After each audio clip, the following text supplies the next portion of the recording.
Israelites were most likely here before him. No. Are you saying people get this really lost. So the Israelites were the first people God took out of captivity. They weren't the first people on the planet. They weren't. Because there was already other people here. Because the Israelites went on to then have to go and kill the Canaanites and run other different tribes out because they were worshiping Baal. So clearly there was tons of other people all over the planet. If you're talking about strictly America, no, there's no history of Israel or the Israelites being on America first. What we do have is prophecy of the Gentiles being brought in, as the New Testament says, which is why the pilgrims that came from Europe and Scotland and everything, they were already solid in their faith with Jesus Christ. Otherwise, they would have never made that treacherous journey.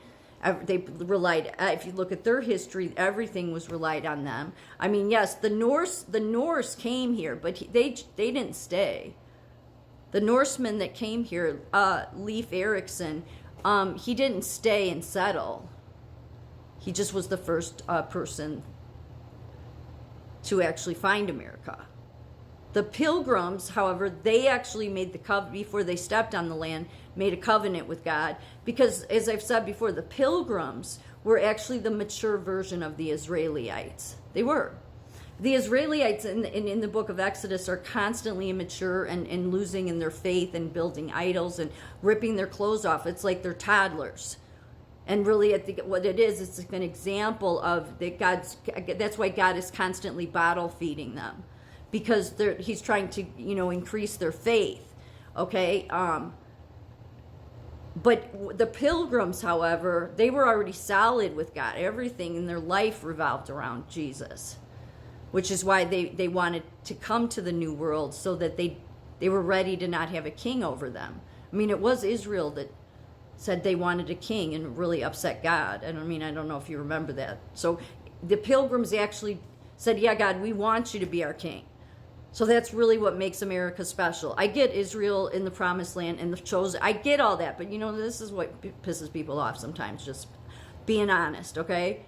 You weren't the first people ever, okay? Because there were clearly people here. There were clearly people in other territories. So where is the history? I've never heard any history of Israel being the first people on American soil. I don't think so. So if that's what you're trying to say, that's not true. And plus, it would then not align with Jesus' prophecy, with the prophecy of Jesus bringing the Gentiles in. The Pilgrims coming here, the America being part of the prophecy of the Gentiles. That's why the Gentiles were here first. But I get, you guys are the chosen people, but what are you chosen? You were chosen as the first people that God took out of captivity to lead to a promised land. God brought the Pilgrims here to bring them to a promised land because they wanted him to be their king. If you can show me where Israelites were on America, in America long before anybody else, then I'd be happy to look at it. If you mean that Israel was the first people ever on the planet, is that even true? I don't know. This chosen people word is what, is that why you're saying this? Because the whole point of bringing the Gentiles in is because God was saying that Israel is not just the chosen people. I'm going to weave in the Gentiles, and they will be heirs to Abraham as well.